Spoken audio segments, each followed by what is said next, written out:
नमस्कार। 2 बजे दोपहर 5 बड़ी खबर में आपका बहुत स्वागत है। मैं हूं आपके साथ ऋषभ राय। आपको इसमें पहली खबर दिखाएंगे दिल्ली से, जहां 18वीं लोकसभा सत्र में आपातकाल को लेकर प्रधानमंत्री मोदी ने कांग्रेस पर तंज कसा है। दूसरी खबर आपको दिखाएंगे सीएम केजरीवाल से जुड़ी हुई, जहां सीएम केजरीवाल को सुप्रीम कोर्ट से राहत नहीं मिली है। और तीसरी बड़ी खबर नीट यूजी परीक्षा से पेपर लीक से जुड़ी हुई है, जहां बिहार आर्थिक अपराध इकाई ने बड़ा खुलासा किया है। चौथी खबर उत्तर प्रदेश की होगी, जहां सीएम योगी यूपी को बिजली से रोशन करने की तैयारी में जुटे हुए हैं। और पांचवी बड़ी खबर छत्तीसगढ़ से जुड़ी है, जहां नक्सलियों के नकली नोट छापने की खबर सामने आई है, जिससे हड़कंप मचा हुआ है। ये 5 बड़ी खबरें दोपहर 2 बजे की आपको स्वदेश न्यूज की टीवी स्क्रीन पर दिखा रहे हैं। पहली खबर से शुरुआत करेंगे, जहां प्रधानमंत्री नरेंद्र मोदी ने विपक्ष पर कांग्रेस पर आपातकाल को लेकर जमकर निशाना साधा है।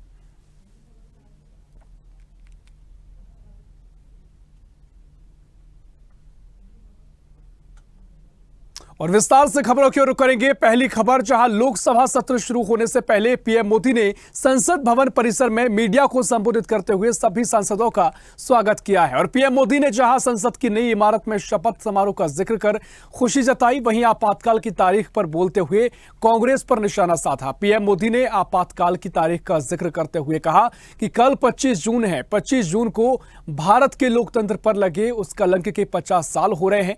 भारत की नई पीढ़ी कभी नहीं भूलेगी कि भारत के संविधान को पूरी तरह से नकार दिया गया था।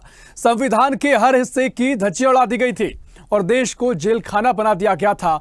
लोकतंत्र को पूरी तरह से दबा दिया गया था। अपने संविधान की रक्षा करते हुए, भारत के लोकतंत्र की लोकतांत्रिक परंपराओं की रक्षा करते हुए देशवासी संकल्प लेंगे कि भारत में दोबारा कोई ऐसा करने की हिम्मत ना कर सके जो 50 साल पहले किया गया था। हम एक जीवंत लोकतंत्र का संकल्प लेंगे।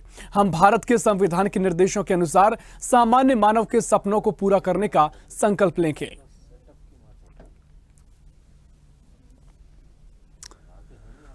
तो 18वीं लोकसभा के सत्र की शुरुआत हुई है और साथ ही 18वीं लोकसभा का ये पहला सत्र। और इस दौरान प्रधानमंत्री मोदी ने सभी सांसदों का स्वागत किया है और इस दौरान विपक्ष पर यानी कांग्रेस पर जमकर भी निशाना साधा। आपातकाल की याद दिलाई और कहा कि 25 जून यानी कल उस काले दिवस के, उस काले अध्याय के 50 साल पूरे हो रहे हैं। देश कभी नहीं भूलेगा, तमाम बातें उन्होंने कही। और साथ ही कहा कि देश को चलाने के लिए सबकी सहमति जरूरी है। सरकार चलाने के लिए तो बहुमत काफी होता है, लेकिन देश चलाने के लिए सभी की सहमति जरूरी है। और उन्होंने कहा विपक्ष से उम्मीद करते हैं कि सभी सहमत रहें और सभी जो भूमिका उनको जनता ने दी है विपक्ष की, उसे विपक्ष गंभीरता से निभाए। तमाम बातें प्रधानमंत्री मोदी ने कही।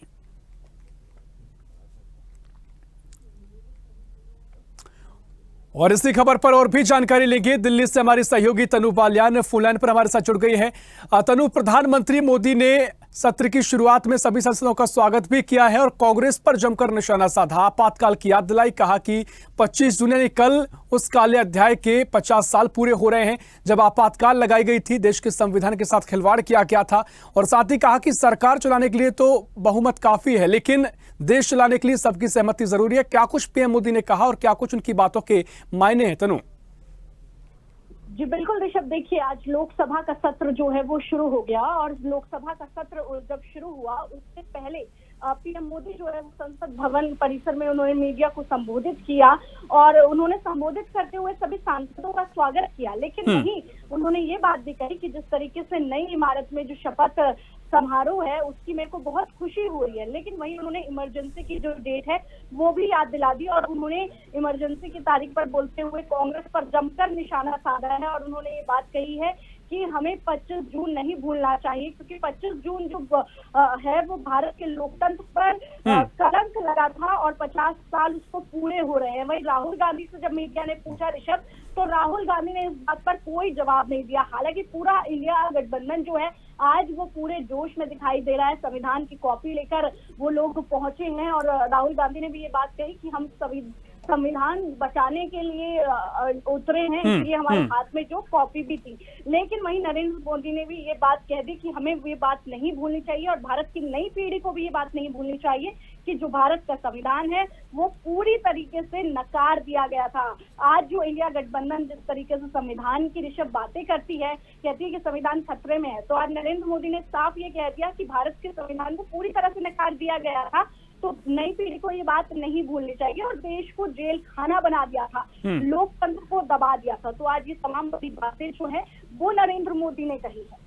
बिल्कुल, देखिए उन्होंने कहा कि विपक्ष की भूमिका भी महत्वपूर्ण है, विपक्ष अपनी भूमिका निभाए, जनता ने जो उनको भूमिका दी है उसका निर्वहन करे। तमाम बातें विपक्ष को लेकर भी कही, लेकिन इस बात में कोई दोहराई भी नहीं कि इस बार विपक्ष वाकई में मजबूत है और 10 साल में सबसे ज्यादा मजबूती से विपक्ष इस बार देखा जा रहा है और कई मुद्दे भी उठने के आसार है। देखना महत्वपूर्ण होगा क्या कुछ मुद्दे आगे उठेंगे, कितना सदन गूंजेगा। फिलहाल बहुत बहुत शुक्रिया तनु, आपका तमाम जानकारी साझा करने के लिए।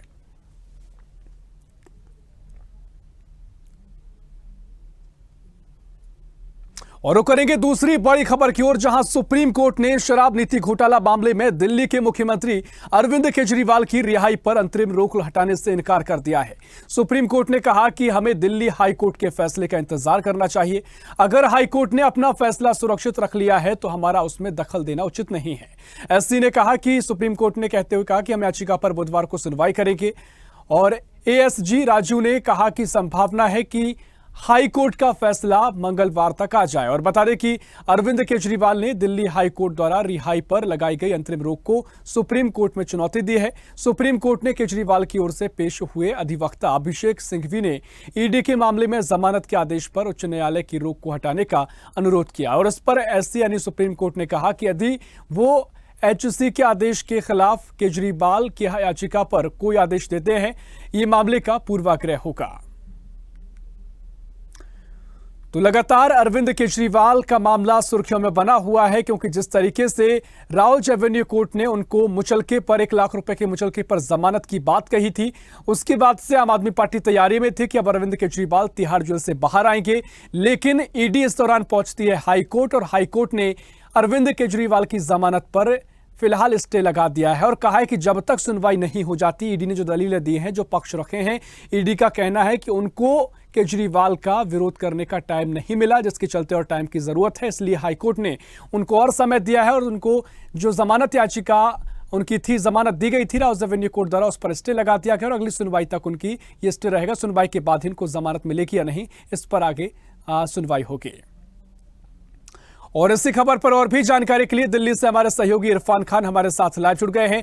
इरफान, लगातार अरविंद केजरीवाल को जो राहत मिली थी राउज एवेन्यू कोर्ट से, उसके बाद उनकी मुश्किलें बढ़ गई हैं, क्योंकि राहत तो मिल गई थी लेकिन हाईकोर्ट मामला पहुंचा, ईडी हाईकोर्ट पहुंची और उसके बाद सस्पेंस बना हुआ है, स्टे लगा दिया गया है जमानत पर।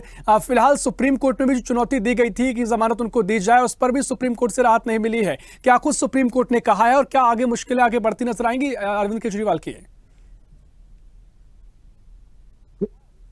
रोज एवेन्यू कोर्ट ने आबकारी नीति शराब घोटाले मामले में अरविंद केजरीवाल की जमानत की पर जो है चर्चा की थी। जमानत दे दी गई थी, जिसको लेकर आम आदमी पार्टी में खुशी की लहर देखने को मिली थी। लेकिन अगर हाई कोर्ट ने जो है उस पर प्रतिबंध लगा दिया था, रोक लगा दी थी, क्योंकि हाई कोर्ट ने जो कहा था, हाई कोर्ट ने साफ कहा था कि निचली अदालत के जो फैसले हैं उसको अभी मान्यता नहीं दी जाएगी। लेकिन हाई कोर्ट की जो रोक लगाई थी उसको लेकर केजरीवाल के वकीलों ने बेल को लेकर चुनौती दी और सुप्रीम कोर्ट में याचिका दायर की थी। लेकिन आपको बता दें, सुप्रीम कोर्ट ने भी आज साफ कर दिया है कि जब तक हाई कोर्ट का कोई फैसला नहीं आ जाता उसमें सुप्रीम कोर्ट कोई दखल अंदाजी नहीं देगा। लेकिन बात करें आम आदमी पार्टी या अरविंद केजरीवाल की, तो आबकारी नीति शराब घोटाले में आम आदमी पार्टी की मुश्किलें लगातार बढ़ती जा रही है। फिलहाल केजरीवाल को कोई राहत मिलने की कोई संभावना नजर नहीं आ रही है। लेकिन आम आदमी पार्टी यानी केजरीवाल के वकीलों का जिस तरह दावा है, हाईकोर्ट सुप्रीम कोर्ट में जो याचिका लगाई गई थी, जिस तरह के वक्तव्य उसमें रखे गए थे, उसको लेकर लेके सुप्रीम कोर्ट ने साफ कर दिया है कि जब तक मंगलवार को जो सुनवाई हाईकोर्ट में होनी है, जब तक उसका कोई निर्णय नहीं आ जाता, सुप्रीम कोर्ट उस पर कोई संज्ञान नहीं लेगा।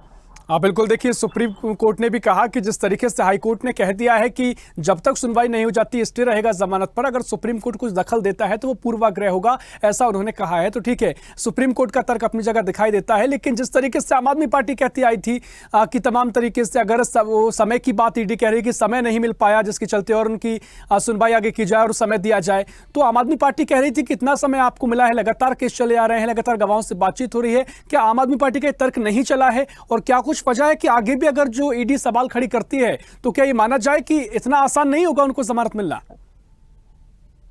यार, इसे जिस तरह आम आदमी पार्टी के जो वकील है जिन्होंने वक्तव्य रखे थे, उन वक्तव्यों को देखते हुए जो सुनिश्चित किया गया कोर्ट ने फिलहाल हाई कोर्ट ने जो फैसला था वो सुरक्षित रख लिया था, लेकिन मंगलवार को उसकी सुनवाई होनी है। अब सुप्रीम कोर्ट में भी जो याचिका लगाई गई थी बेल को चुनौती देने वाली, उसको लेकर सुप्रीम कोर्ट ने जिस तरह की टिप्पणी दी, जब तक हाईकोर्ट का कोई निर्णय नहीं आएगा सुप्रीम कोर्ट उसमें कोई दखल अंदाजी नहीं देगा। लेकिन आम आदमी पार्टी की अगर बात करें, आम आदमी पार्टी की तरफ से लगातार आरोपों का दौर शुरू है। आरोप ईडी पर जो आरोप लगाए जा रहे हैं, आम आदमी पार्टी का कहना है ईडी के पास अभी कोई ऐसे सबूत नहीं है जिसकी वजह से अरविंद केजरीवाल को जेल में रखा जाए। इसके अलावा स्वास्थ्य को लेकर भी अरविंद केजरीवाल की कई टिप्पणियां जो है आम आदमी पार्टी की तरफ से की जा रही है, लेकिन फिलहाल आम आदमी पार्टी यानी केजरीवाल की जो मुश्किल है बढ़ती नजर आ रही है। निश्चित तौर पर देखिए, अगर जमीन पर देखें तो कोई आम आदमी पार्टी इसको लेकर क्या सियासत भी क्योंकि गरमाई है, क्योंकि लगातार सियासत का जो एक नया रंग है इस मामले को लेकर देखने को मिला है। कई बार आरोप प्रत्यारोप लगे हैं, केंद्र सरकार पर भी आम आदमी पार्टी ने निशाना साधा है। क्या कुछ सियासी कहे की तस्वीर इस पूरे मामले की नजर आ रही है? यार ऋषभ, बात करें सियासत की तो आम आदमी पार्टी की तरफ से लगातार इमोशनल कार्ड भी खेला जा रहा है। जिस तरह सुनीता केजरीवाल सामने आई है और अब जिस तरह दिल्ली जल संकट को लेकर भी आतिशी मालिनी जो है वो अनशन पे बैठी हुई है, मंच पे जाकर जिस तरह सुनीता केजरीवाल ने भी कई आरोप ईडी जो है और केंद्र सरकार पर लगाए थे, उसको देखते हुए लगता है कि अब इससे सियासी रंग भी चलना शुरू हो गया है। निश्चित तौर पर देखिए, तमाम महत्वपूर्ण बिंदु हैं, तमाम तस्वीरें भी देखने को मिल रही हैं। देखना महत्वपूर्ण होगा क्या कुछ तस्वीर आगे नजर आएगी। मैं चाहूंगा एक के बार इरफान, ईडी के क्या कुछ तर्क हैं, आप थोड़ा और विस्तार से बता दें, क्योंकि जिस तरीके से ईडी ने तमाम बातें कही हैं जिसके चलते इनकी जमानत को रोका गया है, क्या ईडी के वो जो तर्क दिए गए हैं मजबूत दिखाई देते हैं? हाँ, जिस तरह ईडी के वकीलों ने जो सबूत रखे थे हाईकोर्ट में भी रखे उन्होंने, और जिस तरह रोजमेरी कोर्ट में जो सबूत रखे थे जिसकी बेस पर जो है अरविंद केजरीवाल को जेल भेजा गया था, लेकिन अब हाईकोर्ट ने जो रोक लगाई है, ईडी के वकीलों ने जिस तरह के वक्तव्य वहां रखे हैं, जो सबूत रखे उनके आधार पर जो हाईकोर्ट ने जो बेल देने पर रोक लगाई है, तो उसको देखते हुए लगता है कि कहीं ना कहीं आम आदमी पार्टी जो है इसको लेकर संज्ञान लीजिए अभी सुनिश्चित नहीं किया गया है।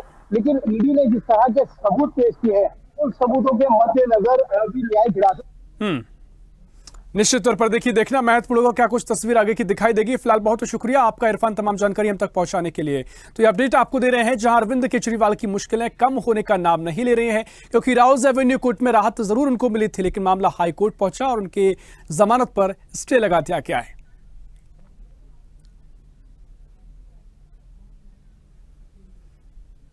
और रुक करेंगे अगली बड़ी खबर की ओर, जहां बिहार सरकार ने नीट यूजी परीक्षा पेपर लीक मामले में जांच के दौरान केंद्र सरकार को जानकारी दी है कि उनकी जांच में स्पष्ट तौर पर पेपर लीक के संकेत मिल रहे हैं। राज्य सरकार की आर्थिक अपराध इकाई ने पेपर लीक से जुड़े कथित जले हुए पेपर के 68 सवालों का मिलान असली पेपर से किया है और ये पेपर राष्ट्रीय परीक्षण एजेंसी ने 5 दिन पहले ईओयू के साथ साझा किया था। और इसके अलावा ईओयू की रिपोर्ट में यह कहा गया है कि बिहार पुलिस ने जिस घर में गिरफ्तार अभ्यर्थी कर रहे थे वहां से जले हुए पेपर के टुकड़ों को बरामद किया है और ये पेपर झारखंड के परीक्षा केंद्र के बताए जा रहे हैं, जिसका मिलान यूनिक परीक्षा केंद्र कोड से किया गया। जिस स्कूल में यह पेपर पहुंचना था वह सीबीएसई से मान्यता प्राप्त एक निजी स्कूल है। ईओयू ने जले हुए पेपर के टुकड़ों का मिलान मूल पेपर और उसके प्रश्नों से करने के लिए फॉरेंसिक लैब की मदद ली है। तो ऐसे में कई खुलासे आगे और भी हो सकते हैं, लेकिन यहां पर लगातार ये मामला तूल पकड़ता जा रहा है। नीट यूजी पेपर लीक की जांच अब सीबीआई को सौंपी है। नीट यूजी परीक्षा पेपर लीक के पर्याप्त सबूत और बिहार आर्थिक अपराध इकाई ने खुलासा किया है। तो केंद्र ने नीट यूजी पेपर लीक की जांच सीबीआई को सौंपी है और लगातार इस मामले में तमाम तरीके से खुलासे हो रहे हैं। देश भर में लगातार ये मामला गर्माता भी जा रहा है कि सड़कों पर इसको लेकर प्रदर्शन भी देखने को मिले हैं। और इसी खबर पर और भी जानकारी लेंगे। बिहार से ब्यूरो चीफ धर्मेंद्र कुमार हमारे साथ जुड़ गए हैं लाइव। धर्मेंद्र, जिस तरीके से पूरा मामला देश भर में सुर्खियों में बना हुआ है, कई खुलासे लगातार हो रहे हैं और कहा गया है कि जो पेपर लीक से जुड़े कथित जले हुए पेपर के 68 सवालों का जो मिलान असली पेपर से किया गया है, जो जले हुए पेपर पाए गए हैं, फिलहाल क्या कुछ खुलासा बिहार में हुआ है, क्या कुछ जो केंद्र सरकार को जानकारी भेजी गई उसमें कहा गया है और क्या आगे कितना मामला तूल पकड़ सकता है? बिल्कुल सही बात आपने कही। जिस प्रकार से आर्थिक अपराध रहे हैं, पूरे मामले को अपने गंभीरता से लेते हुए सारे सबूत को दिल्ली पेश किया है, तो जाहिर सी बात है कि निश्चित रूप से कहीं न कहीं इसमें सारी स्थिति आ गई है। यही कारण है कि बिहार पुलिस कई दिनों से एक्टिव मूड में है और कई जिलों में रेड छापेमारी कर रही है और इसका दायरा हर प्रतिदिन ये जांच का नहीं बल्कि इसमें संलिप्त होने का दायरा प्रतिदिन हर स्टेट आगे बढ़ती जा रही, कई राज्य इसके में शामिल हो रही है। जाहिर सी बात है कि जिस तरह से बिहार, बंगाल सहित अन्य पड़ोसी का मतलब ये संलिप्तता देखी जा रही है, तो ये बहुत बड़ा रैकेट है। मैं बार बार ये कह रहा हूँ। और बिहार पुलिस शाखा इकाई ने जिस तरह से सारी सबूत इकट्ठा करके वहाँ समर्पित किया है, 68 शब्दों का बिल्कुल मिलान धर्मेंद्र, की बात लेकिन जिस हो रही तरीके से है। तेजस्वी यादव का नाम जुड़ रहा था उसको लेकर क्या कुछ जानकारी निकलकर फिलहाल सामने आई है? क्या चर्चा अभी भी है कि तेजस्वी यादव को लेकर जो जोड़ के देखा जा रहा था? सवाल ये है कि पक्ष विपक्ष दोनों आमने सामने हो गई है परीक्षा करने को लेकर, एक दूसरे पर छिटाकसी जारी है। एक दूसरे पर इधर भाजपा ने राजद पर आरोप लगाता है तो राजद ने भाजपा पर आरोप लगाता है, ये सवाल चल रही है। और जिस तरह से लगातार 3 दिनों से आरोप प्रत्यारोप का दौर हो गया और सबसे बड़ी बात है कि बिहार सरकार के कई मंत्री ने इसकी कमान संभाल ली है। प्रतिदिन कई मंत्रियों का प्रतिदिन हर एक प्रेस कॉन्फ्रेंस के माध्यम से इसको सफाई दे रही है कि बिल्कुल देखिए सफाई दी जा रही है और जिस तरीके से जमीन पर हालात आप जिक्र कर रहे हैं तो एक्शन मोड तो लगातार सरकार में देखने को मिल रहा है। फिलहाल बहुत शुक्रिया आपका तमाम जानकारी साझा करने के लिए। तो लगातार ये मामले में कई खुलासे हो रहे हैं, देश भर में मामला तूल पकड़ता जा रहा है। और अब रुक करेंगे चौथी बड़ी खबर की ओर, जहां उत्तर प्रदेश में बिजली की बढ़ती मांग को देखते हुए अगले कुछ साल में 10,000 मेगावाट की क्षमता से ज्यादा के पावर प्लांट उत्तर प्रदेश में शुरू किए जाएंगे। इससे प्रदेश की बिजली जरूरतों को बिना किसी रुकावट के पूरा किया जा सकेगा। पावर कॉरपोरेशन के अधिकारियों के मुताबिक प्रदेश में 5,255 मेगावाट की 10 यूनिट्स लगाने का काम किया जा रहा है और इन पावर प्लांटों को जल्द शुरू किया जाएगा। और इन 10 यूनिट्स के अलावा कई और पावर प्लांट का निर्माण भी प्रदेश में किया जा रहा है। 5,255 मेगावाट की 10 यूनिट्स के साथ साथ ओबरा डी, अनपरा ई और मेजा में 3 बड़े पावर प्लांट भी लग रहे हैं। इन तीनों यूनिटों पर काम जारी है। अनपरा ई में 1,600 मेगावाट की पावर प्लांट स्थापित किया जा रहा है और जहां 800 मेगावाट की 2 यूनिट लगाई जाएंगी। अनपरा ई परियोजना पर लगभग 18,624 करोड़ रुपए खर्च होने का अनुमान है। इसके अलावा ओबारा डी में भी 800 मेगावाट की 2 यूनिट लगाई जाएंगी और इसे कई चरणों में विकसित किया जाएगा। परियोजना का निर्माण 2027 तक पूरा होने की उम्मीदें हैं और दूसरी यूनिट में से 2028 तक बिजली उत्पादन शुरू हो जाएगा। तो 10,000 मेगावाट की क्षमता के पावर प्लांट शुरू होंगे और बिजली की किल्लत से निजात दिलाने की कवायद होगी। योगी सरकार की कोशिश है कि ऊर्जा में आत्मनिर्भर बना जाए और साथ ही उत्तर प्रदेश को बिजली से रोशन करने की तैयारी की जा रही है। 10,000 मेगावाट की क्षमता से पावर प्लांट शुरू किए जाएंगे। और इसी खबर पर और भी जानकारी लेंगे। लखनऊ से हमारे सहयोगी समीर खान हमारे साथ फोन लाइन पर जुड़ गए हैं। समीर, उत्तर प्रदेश सरकार पूरे उत्तर प्रदेश को बिजली से रोशन करने की तैयारी में है, क्योंकि जिस तरीके से काम किया जा रहा है 10,000 मेगावाट के प्लांट शुरू करने की बात कही गई है। ऊर्जा के क्षेत्र में यूपी को आत्मनिर्भर बनाया जाएगा। क्या कुछ सरकार का प्लान है और क्या कुछ कवायद शुरू कर दी गई है? जी बिल्कुल, आपको बता देते हैं 3 बड़े पावर प्लांट का काम लगातार जारी है। चाहे ओबरा डी की बात कर लें या हम बात कर लें अनपरा ई और मेजा, ये 3 बड़े प्लांट है जिनका काम तेजी से चल रहा है। लगातार सरकार इस पर ध्यान दे रही है और इन प्लांटों को जल्द से जल्द इनका काम पूरा कर दिया जाएगा। और वहीं अगर बात करें तो उत्तर प्रदेश सरकार जो परियोजनाएं हैं ऊर्जा को लेकर वो 2027 तक पूरी हो जाएंगी। कोशिश है लेकिन 2028 तक बिजली का कार्य शुरू हो जाएगा। जी हाँ बिल्कुल, देखिए 2027 तक पूरा काम पूरा होगा। कितनी बड़ी कहें कि सौगात जनता के लिए रहेगी, क्योंकि तमाम जगहों पर कई बार परेशानी देखना दृश्य दिखाई देते हैं। क्या वो सारी परेशानी खत्म करने की तैयारी में यूपी सरकार है? जी, जिस हिसाब से मुख्यमंत्री योगी आदित्यनाथ ने फैसला लिया है, कहीं ना कहीं जो बिजली की खपत है इस बार कुछ ज्यादा ही बढ़ गई है, जिसको लेकर परेशानियां लगातार जनता को उठानी पड़ रही हैं। इसी को लेकर सरकार ने गंभीरता से विचार विमर्श किया, इस पर कार्य शुरू किया है और 2027 तक जनता को निजात दिलाने का पूरा उद्देश्य है मुख्यमंत्री योगी आदित्यनाथ का कि 2027 तक हम बिजली की समस्या से जनता को निजात दिला देंगे। जी बिल्कुल, यानी 2024, 25 और 26 ये 3 साल और जनता इंतजार करना पड़ेगा, लेकिन उसके बाद जनता ऊर्जा के क्षेत्र में पूरा यूपी आत्मनिर्भर रहेगा। जनता को तमाम तरीके से कहें कि सब परेशानी का सामना भी नहीं करना पड़ेगा। फिलहाल बहुत शुक्रिया आपका तमाम जानकारी साझा करने के लिए।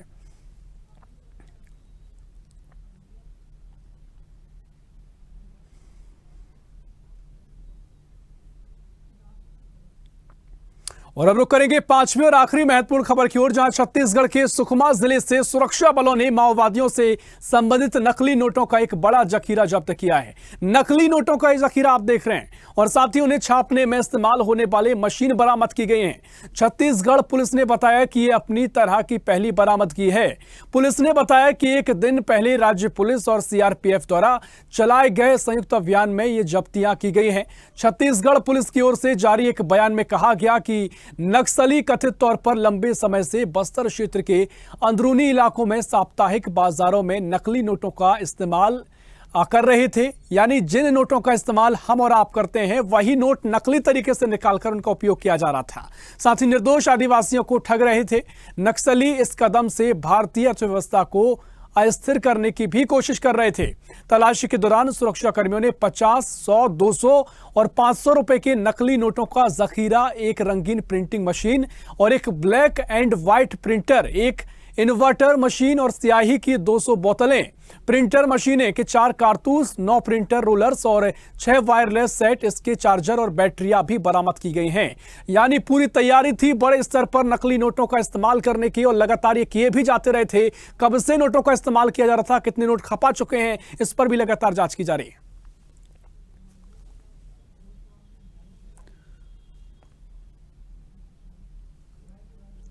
और इसी खबर पर और भी जानकारी लेंगे। रायपुर से हमारे सहयोगी राहुल गोस्वामी हमारे साथ लाइव जुड़ गए हैं।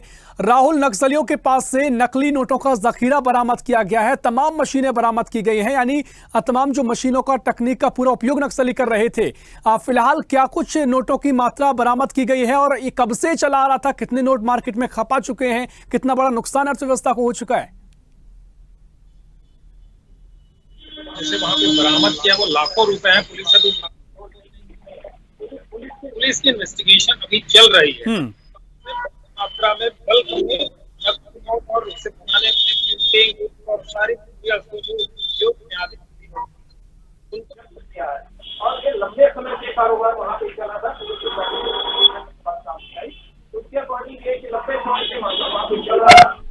नकली नोट छापकर उसको लोकल मार्केट में और अन्य जो अर्बन नक्सली है वहाँ पे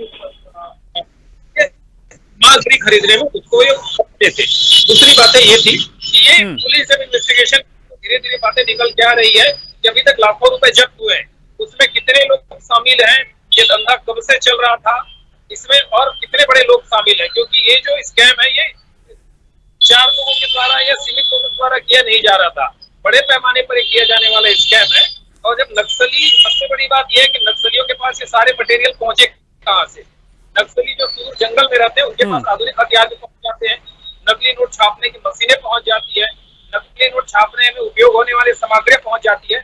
ये बड़ा जांच का विषय है, इसमें पुलिस जांच कर रही है अभी। हाँ बिल्कुल राहुल, देखिए इससे पहले हमने देखा जब सर्चिंग ऑपरेशन चलाया गया और जो पुलिस ने व्यवस्था की 1400 जवानों को छोड़ा गया था, उनकी तमाम जो नक्सलियों की सूचना मिली थी कि यहाँ रह सकते हैं, यानी भारतीय सेना के पास, जवानों के पास, पुलिस के पास और भारत सरकार के पास तमाम व्यवस्था है और उसके बावजूद भी ये स्थिति बनती है कि इतनी मशीनें उनके पास पहुंच जाती हैं, नकली नोट वो बना रहे हैं। तमाम सवाल हैं, क्या कुछ जांच में निकलकर सामने आएगा, ये भी देखना महत्वपूर्ण होगा। बहुत बहुत शुक्रिया आपका तमाम जानकारी साझा करने के लिए। तो ये थी 2 बजे की 5 बड़ी खबरें। फिलहाल के लिए इस बुलेटिन में इतना ही। देश प्रदेश की और भी खबरों के लिए देखते रहिए स्वदेश न्यूज, सबसे पहले देश।